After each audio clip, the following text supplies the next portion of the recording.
Now with Dave Brown presents Road to the Paralympics. Co-host Alex Smyth sits down with para-athlete Priscilla Gagné, para-judo combatant. Priscilla, thank you so much for joining me today. You are joined by your guide dog. It's always fun to see both of you.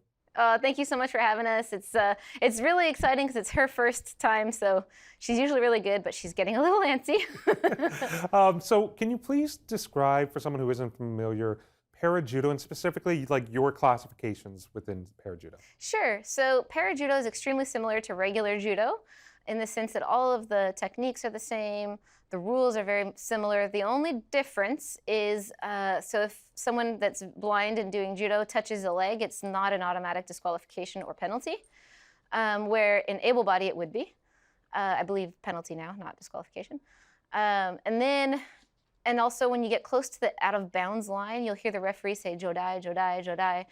So the idea is to move towards the sound of the voice of the referee because you don't really know which way is out of bounds, so you follow the voice of the referee. But other than that, and we start with a grip. So we always have two hands on. The only time you can take off one hand is if you attack immediately. Where in sighted judo, they start with no grip. They can drag you around with one arm. You know, they don't have to have two hands on all the time. You don't have to have two hands on all the time. And after every exchange, they don't necessarily get called back to the middle if they separate. So that's the main difference. But all the chokes, all the arm bars, all the throws, they're all the same. And we actually train together. As far as classification, I'm classified as J1 and minus 57 kilos. There's also J2 and minus 57 kilos. So J2 minus 57 kilos is partially sighted, where J1 is completely blind, which is, I have no acuity, I have 4 degrees of vision. And so that's considered completely blind. Where someone who's J2, they fight each other. Someone who's J1, we fight each other. We don't mix anymore. Where before Tokyo, it was all the vision classifications would fight each other. So it was really not quite fair. They tried to even it out with points. So someone blind beats someone sighted, we get more points than the sighted person would get if they beat us. But it's just not great, where it works so much better if it's J1 with J1 and J2 with J2. And it provides opportunity for new people to come out from these other countries that never had the chance because they had partially sighted people that were better than them in their division that would go. And now we're seeing so many brand new, fully blind, really good, happy, joyful athletes, and it makes my heart happy to see it. Well, and this is something that we've had conversations, you and I, in the past about this and the issues that you were very vocal on the change needed to take place because not only was it just a competitive disadvantage, but it was also a safety issue at the same time. So that's great to hear that these changes have since kind of come in. And as you say, like, it seems like there is opportunity and growth within the sport because of it. Absolutely, there's opportunity and growth, 100%. I mean, there's still people that you're thinking, oh, you're not really in this, you shouldn't be classified as this. But it's so much fewer than it used to be. And like I said, you see the growth in the sense that there's new faces that we never saw before, and they're strong players. They're good. You know, they're new, so they have newbie characteristics, but you can see they're going to go far, and they're very strong. How would you describe, like, kind of the competition level now within para-judo? You know what? It's actually a lot stronger than we thought it would be, because before there was only 2 people that made the medal matches for judo that were fully blind. And I was the only one that made it to a finals to fight for gold that was fully blind. So now we have all these new people, and we thought, oh, it'll be easy because there's only a handful of B1s, you know, blind people. It'll be easier. Won't be as oh my goodness, were we ever wrong? Like I said, all these new faces came out strong. They're determined. They're hungry, which makes you have to, oh, okay. You can't underestimate anybody, no matter how new they are. To competition, because it doesn't mean they're necessarily new to judo. So it's really exciting to see the growth in that aspect, to see it truly become a Paralympic sport and not just an infiltrated sport with sighted people.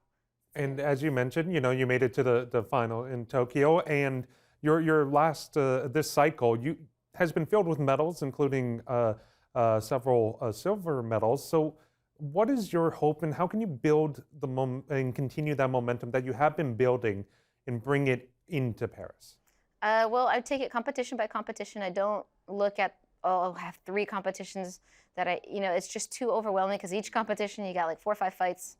So you take it one competition by when you're training. The big goal is to peak for Paris. It's not to peak for me at the moment, because I'm qualified. It's not to peak for the next competition.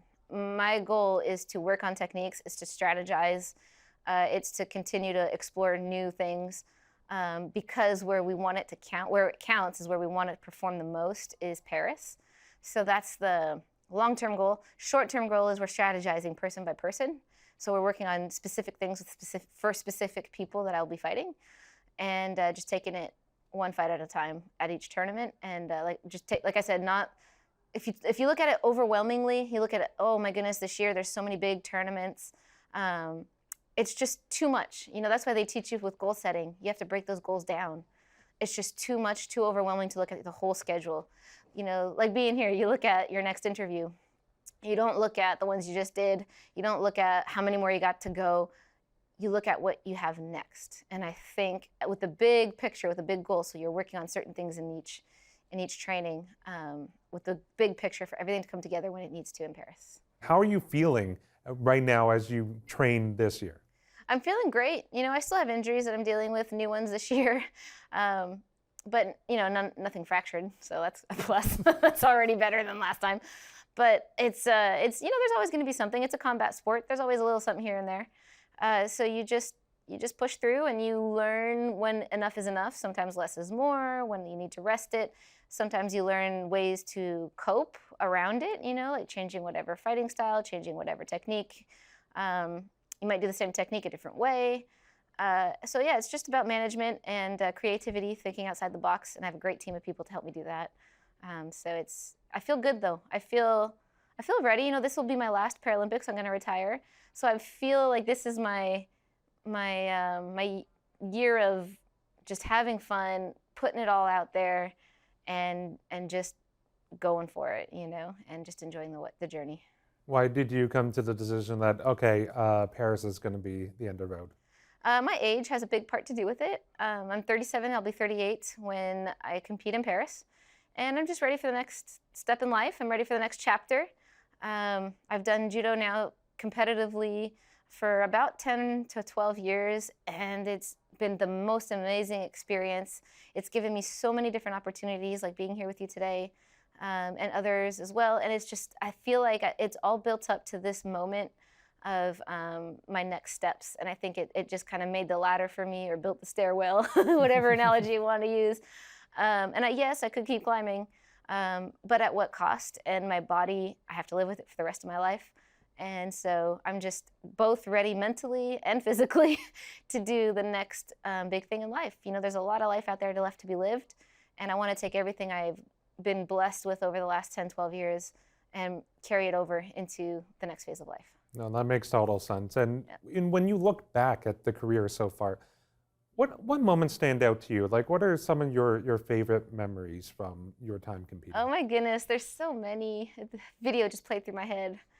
Some of them are hilariously stupid. I remember my biggest opponent for a long time was the German girl, and she would beat me in like 3 seconds, and then the next time it would be like 12 seconds. The next time it'd be a minute.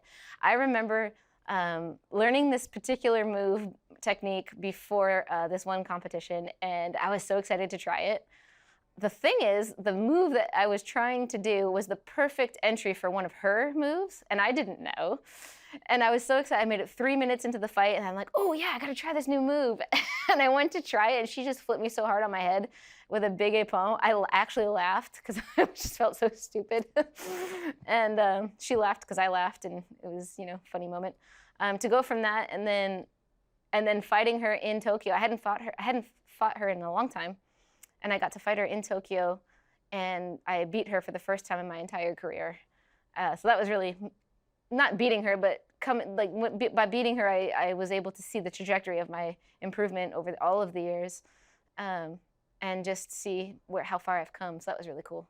And then, of course, there's the flag bearing, which was a huge moment for me after what we all went through with COVID.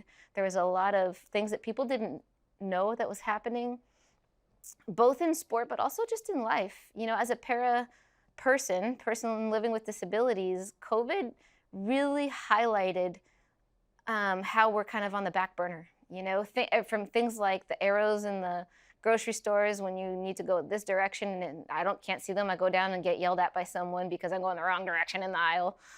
But I didn't know to not being allowed to enter a store without a cart, have to push a cart. Well, how can I push a cart and use a white cane at the same time? From that to I'm walking too close to somebody, well, I'm vision impaired. You know, how can I keep 6 feet when I have depth perception and they yell at me and want to kick me out the store? And that's just my experience. And I know there's been a lot worse from other people. So to be asked to be the flag bearer, I didn't feel like I was only representing Canada. I felt like I was representing the para community of Canada, that we all went through this huge pandemic together. Yes, there were struggles for everyone, but I feel like the para population really got hit with some hard hurdles. And so to be able to represent them, you know, and walk with them in my heart as we went through the ceremony was really special to me. Priscilla, thank you so much. Thank you. Now with Dave Brown, weekdays at 9 a.m. Eastern on AMI-TV. Watch highlights, now streaming on AMI+.